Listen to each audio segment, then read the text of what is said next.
ഇങ്ങനെ ആദ്യം പറയുന്നതാണ് മുസ്ലിങ്ങളുടെ പൗരാവകാശം എടുത്തു കളയാനുള്ള ആസൂത്രിത നീക്കമാണ് പൗരത്വ ബിൽ എന്ന് മുഖ്യമന്ത്രി പിണറായി വിജയൻ.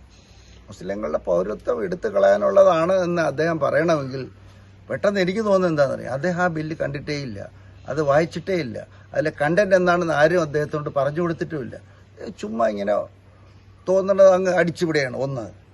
രണ്ടാമത്തെ കാര്യം എന്ന് പറഞ്ഞു കഴിഞ്ഞാൽ സ്ഥിരം പരിപാടി, ഇലക്ഷൻ്റെ സമയമല്ലേ, വർഷങ്ങളായി ഇവിടുത്തെ മുസ്ലിങ്ങളെ ഇവർ ഒന്നീ പൗരത്വ ബില്ല്, അല്ലെങ്കിൽ പിന്നെ ബാബറി മസ്ജിദ്, അല്ലെങ്കിൽ ഗ്യാൻവാബി, ഇതിൻ്റെ എല്ലാത്തിൻ്റെയും പ്രൊട്ടക്ടർ, മുസ്ലിങ്ങളുടെ പ്രൊട്ടക്ടറാണെന്ന് പറഞ്ഞിട്ട് കള്ള അടിച്ചു വിട്ടിട്ട് വോട്ടിന് വേണ്ടിയുള്ള കളി എന്നല്ലാതെ എന്തായി പറയണത്? എവിടെയെങ്കിലും ഈ ബില്ല് ഇങ്ങനെയുണ്ടോ?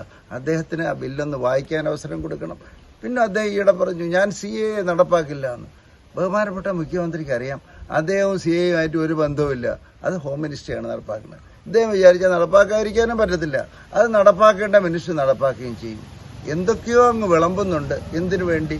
മുസ്ലിങ്ങളെ തൃപ്തിപ്പെടുത്താൻ വേണ്ടി അങ്ങ് പറഞ്ഞ് പോവുകയാണ്. വോട്ട് വാങ്ങാമെന്നും പറഞ്ഞ് പാവം മുസ്ലിങ്ങളെ പറ്റിക്കുന്നതിന് തുല്യമാണിത്. അവരിത് വായിച്ചിട്ടുണ്ട്, അവർക്കൊക്കെ മനസ്സിലായി ഇത് വെറുതെ കള്ളത്തരമാണെന്നും മുസ്ലിങ്ങളെ ഒന്നും ചെയ്യത്തില്ലെന്നും മുസ്ലിങ്ങൾക്ക് ഒരു പോറൽ പോലും വെക്കില്ലെന്നും വളരെ വ്യക്തമാണ്.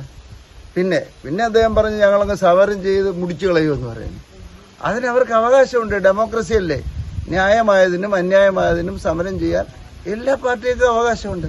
പക്ഷേ +2 ഡിഗ്രി കഴിഞ്ഞവർക്ക് വേൾഡ്സ് ഫസ്റ്റ് AR/VR ക്ലാസ് റൂമിലൂടെ സ്മാർട്ട് ഫോൺ എഞ്ചിനീയർ ആവാം. കൂടുതൽ അറിയാൻ വിളിക്കൂ ബ്രിഡ്കോ ആൻഡ് ബ്രിഡ്കോ. എൻ്റെ പ്രധാനപ്പെട്ട കാരണം, ഞാൻ ഇതുവരെ കണ്ടിട്ടില്ലാത്തൊരു പ്രൈം മിനിസ്റ്റർ ആയിരുന്നു. അദ്ദേഹത്തിൻ്റെ വിഷൻ ഏറ്റവും കുറച്ച് സംസാരിക്കുക, ഏറ്റവും കൂടുതൽ ചെയ്യുക. അതുപോലൊരു പ്രൈം മിനിസ്റ്റർ നമുക്ക് ഇതേവരെ കിട്ടിയിട്ടില്ല. അസൈൻമെൻറ്റിൽ വന്നതാണ്. ഞാൻ നിങ്ങളുടെയൊക്കെ വോട്ട് ചോദിക്കത്തില്ല, നിങ്ങളുടെ ടീച്ചറുടെയൊക്കെയും ചോദിച്ചില്ല.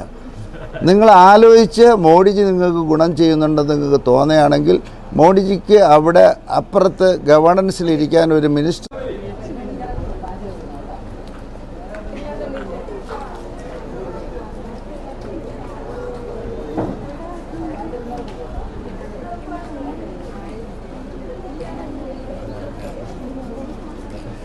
കുറച്ചുകൂടെ ഇങ്ങോട്ട് പാടോ, കുഴപ്പമില്ല. എനിക്ക് 2 പെൺമക്കളാ, മനസ്സിലായില്ലേ?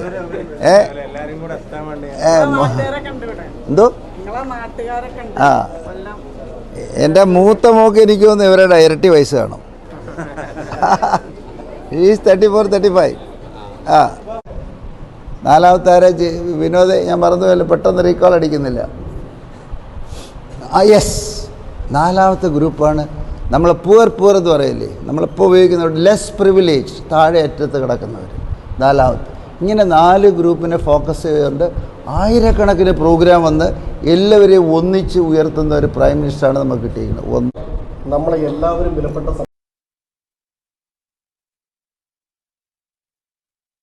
19 പാസ്സാക്കി, അത് കഴിഞ്ഞ് അതിൻ്റെ എന്താ പറയണത് റൂൾസ്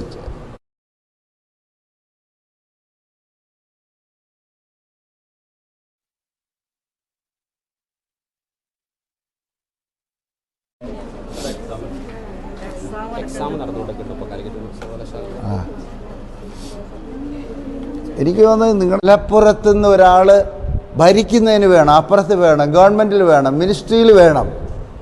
അതിന് പോകുന്ന ലോകത്ത് എവിടെയും പറന്ന് പോകത്തക്ക രീതിയിൽ ഇവരെ മാറ്റണമെങ്കിൽ ഈ അറബി കോളേജുകളൊക്കെ തന്നെ, അറബി കോളേജുകളും മറ്റ് കോളേജുകളും അവരൊന്ന് വലിയ എംപവേർഡ് ആവണം. മാക്സിമം പ്രോഗ്രാം നമ്മളെ എല്ലാവരും വിലപ്പെട്ട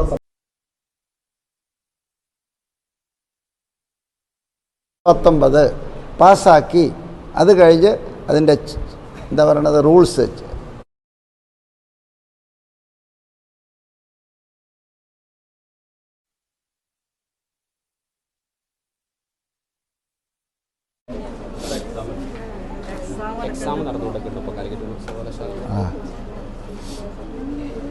എനിക്ക് തോന്നുന്നത് നിങ്ങളപ്പുറത്തുനിന്ന് ഒരാൾ ഭരിക്കുന്നതിന് വേണം, അപ്പുറത്ത് വേണം, ഗവൺമെൻറ്റിൽ വേണം, മിനിസ്ട്രിയിൽ വേണം.